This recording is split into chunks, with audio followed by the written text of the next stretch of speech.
On va parler de l'amour d'Allah, on va voir comment l'obtenir, les signes de son amour pour nous et les avantages qui en découlent. Allah dit, il n'y a aucun acte par lequel mon serviteur se rapproche plus de moi que parce que je lui ai rendu obligatoire. Donc la première étape pour gagner l'amour d'Allah est d'accomplir tout ce qui est obligatoire, donc les 5 prières quotidiennes, donner la zakat, jeûner le mois du Ramadan, etc.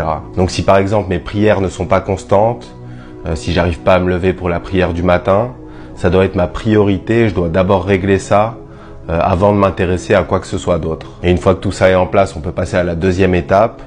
Allah dit, et mon serviteur ne cesse de se rapprocher de moi par des œuvres surérogatoires jusqu'à ce que je l'aime. Donc ça peut être des jeûnes ou des prières surérogatoires, des aumônes, la lecture ou la mémorisation du Coran. Et une fois que ta base est solide et que tu ajoutes ces quelques actions supplémentaires, Allah commence à t'aimer et il nous donne les signes de son amour. Il dit, et lorsque je l'aime, je deviens l'ouïe par laquelle il entend, la vue par laquelle il voit, la main par laquelle il prend et le pied par lequel il marche. Donc ici, ça veut dire qu'Allah guidera ton âme et ton corps.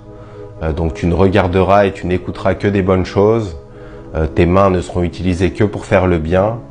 Et tu te rendras uniquement dans des endroits qui plaisent à Allah. Et la beauté ici, c'est que c'est Allah qui te guide directement, comme s'il prenait le contrôle de tes membres. Donc peut-être qu'au début, tu luttais pour accomplir la prière à l'heure ou pour faire des œuvres surérogatoires.